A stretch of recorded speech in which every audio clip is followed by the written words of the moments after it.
One thing that's going to be coming down the pipeline real soon in the housing market is the fact that by the end of November of 2023, we're going to see all foreclosure moratoriums come to an end, because ever since the pandemic, we have had different variations from foreclosure moratoriums in place, either from lenders, either from the federal government, local governments, you name it. There's been many different associations and entities that have been keeping the foreclosures at bay. But that's going to change in the near future. However, there are still programs going on to this day that are still trying to delay foreclosures into next year, guys, into 2024. And before you think I'm making this up, just go read this for yourself. This stuff is really happening. And I want to thank Steve for sending me this story. Steve's always sending me like the best stories, man, so thank you, Steve. First of all, this newest foreclosure delay is only applying to VA loans. And this is going to make it so that people who have a VA loan won't have to worry about foreclosure, at least for the next 6 months moving forward. Well, we already know that the VA had plenty of foreclosure moratoriums in place during the pandemic, but this is the last-ditch hurrah here to try to make it so these people don't lose their homes. Now, first of all, guys, it's not like I'm sitting here telling you, oh yeah, I want veterans that fought in wars for this country to lose their homes. No, that's not what I'm saying. All I'm saying is that the government essentially created this mess with all these forbearance and foreclosure moratoriums, and now they're having a very difficult time weaning people off of it, just like this insane debt monster that we have created, where now this country can no longer function without being massively into debt, which is why we have the biggest budget deficits ever, we have the highest national debt ever, and people even have the highest amount of household debt ever. But anyways, all this began because back in October is when all the forbearance programs were supposed to end for the VA borrowers. But what it did is it left people with large bills to pay. Big surprise, right? And supposedly the VA has a plan to get these people back on track and making their payments without them losing their homes. But they're saying it's going to take 4 to 5 months for it to work. And as a result, they are going to make a foreclosure moratorium until these changes can be made. So essentially, anybody with a VA loan is not going to have to worry about being foreclosed on at least until June 1st of 2024. This has a huge impact on the actual housing market and inventory and things like that, because check this out, guys. There is an estimated 147,000 veteran homeowners behind on their mortgage payments at this time.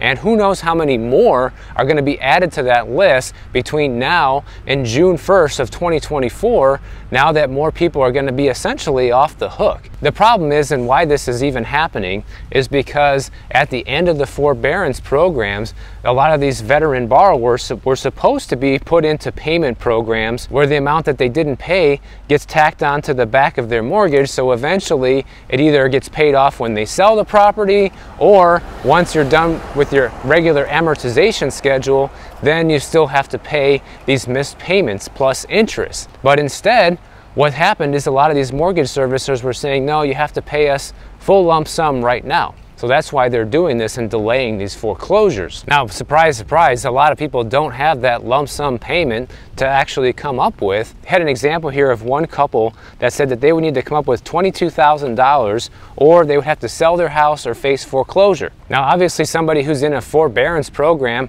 probably isn't going to have that $22,000 or even half of that to come up with as a lump sum payment, and needs that money to be added to the back of their loan, guys. But once again, these are all just more games that are being played by these organizations to make sure that people don't lose their houses, guys. And in the meantime, all they're doing is allowing more people to default, because I guarantee you that that 147,000 number is probably going to go up to at least 200,000 by June 1st of 2024 of people that are supposed to be in foreclosure, but they're not. And once again, it's not like I want these people to be in foreclosure, but the rules of the game before COVID was, hey, if you don't pay your mortgage, especially within 90 days, if you're more than 90 days past due, then foreclosure proceedings begin with you.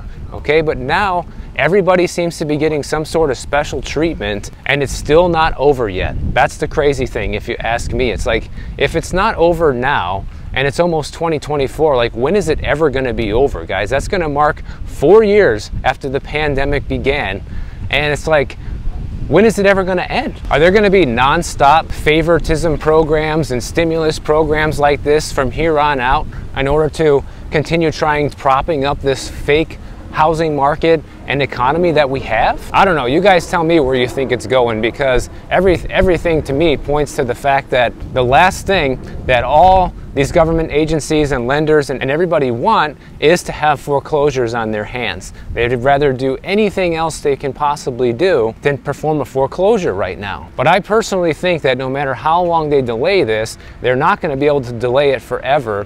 And eventually, people that aren't paying and just are struggling financially are going to end up in foreclosure sooner or later. This is just another version of kick the can down the road.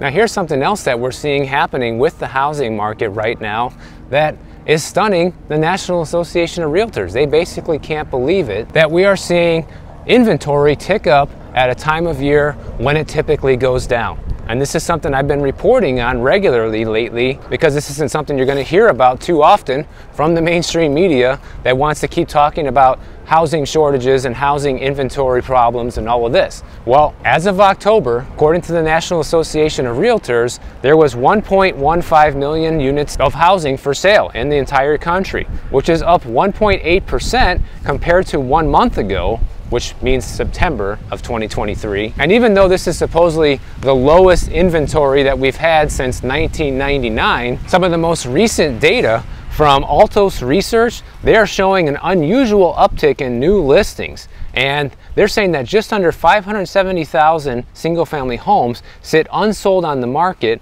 up 0.5% from last week. And the reason why this is alarming and kind of surprising to these people is because in November is a time of year when we typically see inventory going down, but it is steadily going up at a small rate. But they say, don't worry, there's no flood of sellers. We're not anywhere close to a market with a glut of homes for sale.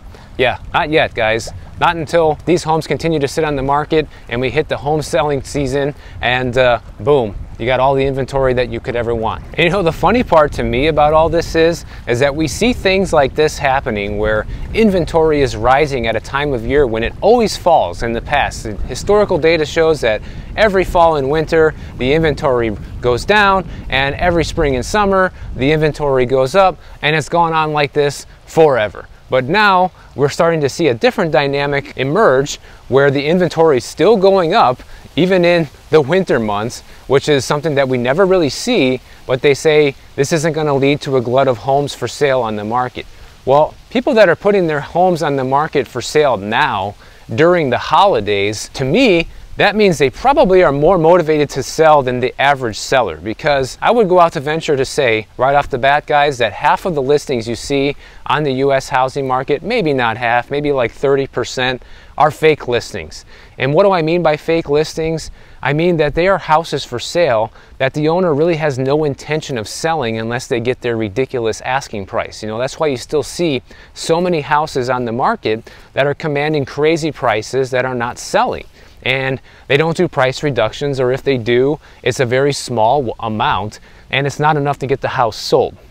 So to me, those listings might as well not even exist, because the seller's not really serious about selling the house unless they get some sucker to come in and pay way more than the house is actually worth. If you take that same frame of mind and put yourself in the position of somebody listing their house right now, guys, like literally a few days before Thanksgiving, obviously that person probably really wants to sell their house. Nobody's going to put their house on the market for sale just so that they can have a bunch of strangers coming through the house during the holiday season. Nobody really wants that, and that's also one of the reasons you typically see the amount of inventory go down this time of year, because people don't want a bunch of strangers coming over their house during the holidays and messing things up, you know. And also it gets cold in a bunch of parts of the country, but yet inventory is going up.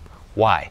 because these people need/want to sell. And for them to say that, oh, this isn't going to lead to a glut of homes for sale on the market, well, clearly these people who are listing now want to sell. So what's going to happen in a few more months from now, say when March rolls around and more listings start hitting the market, do you think all these people who are listing it for sale today are just going to give up and say, no, we don't want to sell anymore? I don't think so. I don't think that's what's going to happen at all. Last year, what we saw happen is we saw a huge run up in inventory during the busy selling season, and then people started taking their homes off the market in the winter season and then tried again in the spring, and a lot of those people were able to sell. Well, this time we're not seeing that happen, which is extremely unusual. This is something that everybody needs to understand right now. Now, is it a guarantee that this is going to lead to a huge glut of homes for sale? No, of course not. But does it make it far more likely? Absolutely. And guess what? It's not just homes for sale that are going up right now, it's the amount of rental inventory also increasing, which is another telltale sign of the direction that the housing market might be headed in. And we're seeing a lot more new listings come on the market for rent right now than for sale, and it's by a large amount, guys. In fact, this year we are getting 1 million new rental units listed on the US housing market.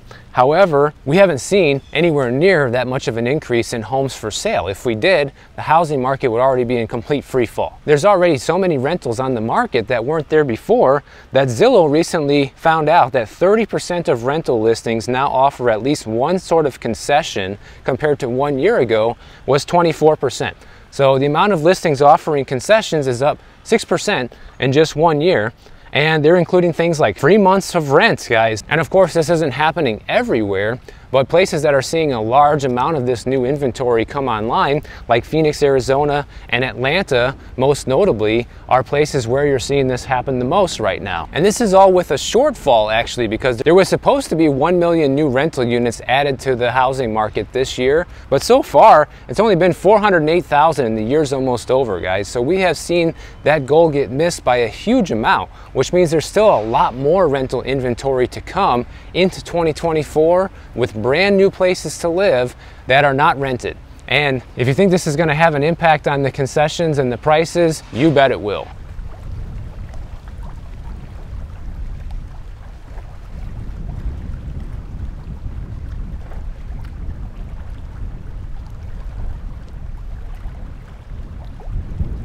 And this is no joke, the amount of construction that's actually happening right now. It says here that multifamily completions were the highest in the first and second quarters of 2023 since the late 1980s. So you're talking more than 30 years ago was the last time we saw this many new rental listings getting added to the market in such a short period of time. And it goes on to say that the US residential rental market will continue to see big influxes of multifamily supply in late 2023 and into 2024. And this is how you know our economy is not working the way it's supposed to right now, okay? Because at the end of this story, it says that this still hasn't been enough to lower the rent yet, according to Zillow, because rent rose 3.2% year over year last month, and that's within the typical range of 3 to 5% per year. So the rental market is doing essentially the same exact thing that the brand new home builders are doing. Rather than lower the price of rent, they are actually providing all sorts of concessions for people to move in.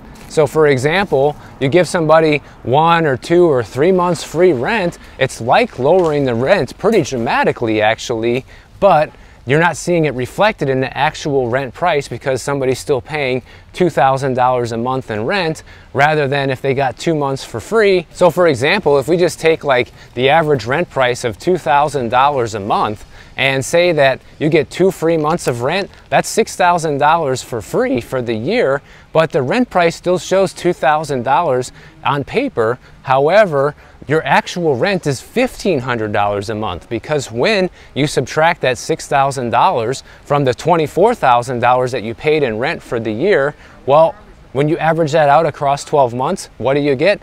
$1,500 per month, guys. So the same exact scenario is playing out with the home builders right now, where rather than lower the prices, they will give you a huge mortgage rate buy down. Or like that home builder in Utah is doing, they're giving people 3 years of guaranteed rental payments on their current property to be able to buy this one. So massive shenanigans, massive games happening in the housing market to keep these prices sustained at these levels. Because at the end of the day, the home builders, the hedge funds, the local governments, nobody wants home prices to go down or rental prices to go down, because that looks bad. And that gives people the idea like, maybe I can get a better deal now. So instead, they'd rather play these games and somehow, keep people convinced that things are still going up. Because can you really say that rent went up 3.2% year over year when people are getting 1 or 2 months free rent? No, you absolutely cannot, guys. That's a huge discount. In fact, if you just take my example I just gave here of getting $6,000 in free rent when your rent is $2,000 a month, guess what? That's a 25% discount on rent. But they're telling people that rent is going up by 3.2% year over year. Give me a break, guys. Is the number on paper going up? Sure. Is the amount that people are actually paying going up? No. Now this house is the story of the flip that never sold, currently listed at $1.9 million, and conveniently Redfin now is hiding old listing prices because, as you can see, they bought it back in 2019 for $475, tried listing it several times for sale since then with no price data. But we have our trusty MLS data here that we can reference and see the real picture of what's really going on here. They listed this house for sale for $590 back in 2019 after purchasing it, thinking they're going to do a quick flip, then increase the price to $955,000. At one point, the price of this house was $2.5 million. That is insane.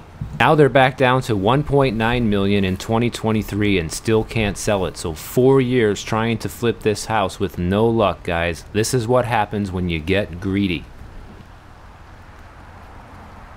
Now, I saw a pretty interesting story today talking about how Americans are like more attached than ever psychologically to the idea of owning a home. And the pandemic actually had a pretty substantial impact on this. Now, first of all, humans are territorial creatures, and we want to have a safe place to lay our heads at night, which is understandable. Everybody wants that, and it's basically a human need. And according to the National Association of Realtors, 90% of people say that owning a home is an integral part of the American dream. Even a large chunk of the immigrants that move to this country, they aspire to own a home of their own. According to the data, it says that 50% of people who are not born in this country end up owning their own home versus 66% of people that are born in the US. So the native born rate of home ownership is still higher than foreign, but they're catching up. And this goes on to say how owning a home here in the US has basically become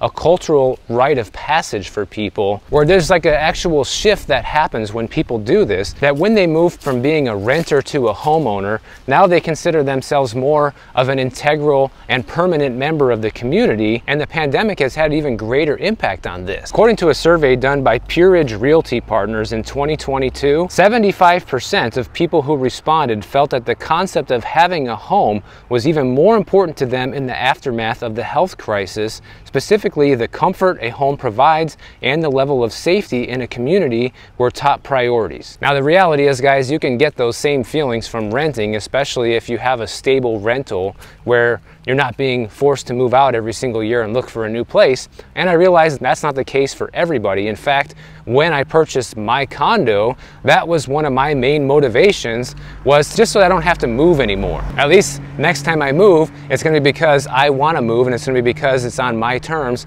not because the landlord's trying to gouge you or kick you out. But to be quite honest, owning a home hasn't made me feel any closer or connected to the community or anything like that. Nothing else has really changed, especially when you don't even change the neighborhood that you live in. Now you just own a place instead of rent something. So I think the problem with this mentality is a lot of it's all just make-believe for people. This idea of homeownership becoming the American dream has gotten so ingrained in people's minds, it's now even convincing people that this is the only way to feel any sort of security in life, which isn't actually true. But I think the reason why people feel like that is because a lot of renters don't make the right financial decisions when they're renting. Now, it's a known fact that at this very moment in time, renting is cheaper than buying a home basically everywhere in the United States. And if you were to take that savings that you're saving in renting versus owning your own home and actually invested that money into the stock market, for example, over the next 30 or 40 years, you would have millions of dollars in the end. But the issue is most people don't do that. In fact, we've seen the amount of financial negligence that people are carrying around right now is absolutely shocking, with the amount of debt that people are willing to go into, especially during the holidays, just to buy presents for people. And this story tries to make a correlation between the fact that people's desire to own a home is so strong now that the amount of people that are hanging on to a house for longer has also been changing as well. Because between the mid-1980s and the mid-2000s, for that 20-year stretch, it was pretty common for people to hang on to a house no more than 5 to 7 years. And that's been kind of like the average during that time frame. Well, fast forward to today, it's about 13 years that someone hangs onto a house versus 5 to 7. So you're talking basically double. I personally think that the reason that people are hanging onto homes more today than before is because of affordability. You know, affordability has completely gone out the window as of recently, and a lot of people that live in their house and bought their house, say, 10 years ago or even more, even 5 years ago, they couldn't afford to rebuy that house today with today's prices and interest rates. So I think that has a much larger impact on how long people keep their homes than actually this whole notion of owning a home is an essential part of the American dream. And I'm not sitting here trying to convince you that it isn't. By all means, if you want to become a homeowner one day, you should do it. But do it for the right reasons. Do it for the right reasons that make sense to you, not just because it's the status quo and it's been told that's the only way that you can accumulate any sort of wealth in life, because that is just not true. One of the reasons they tell people that owning a home is so good for your financial future is because a lot of people aren't very good at saving or investing money, and so at least if they own a home, then they can realize that appreciation over many years and potentially sell it for a profit or have a paid off place to live in during retirement, and maybe even pull some money out it later on when they need it in retirement. But just know that that is not the only way to do well financially in life. It is just one way, just like there's many different ways to achieve any sort of success that you're after in life. So as long as you have a safe place to live that you can afford, that's what matters the most. If you guys enjoyed this video, make sure you subscribe to the channel. And if you don't want to wait for my next video to come out, check out this one on the screen right over here, and I'll see you in the next one.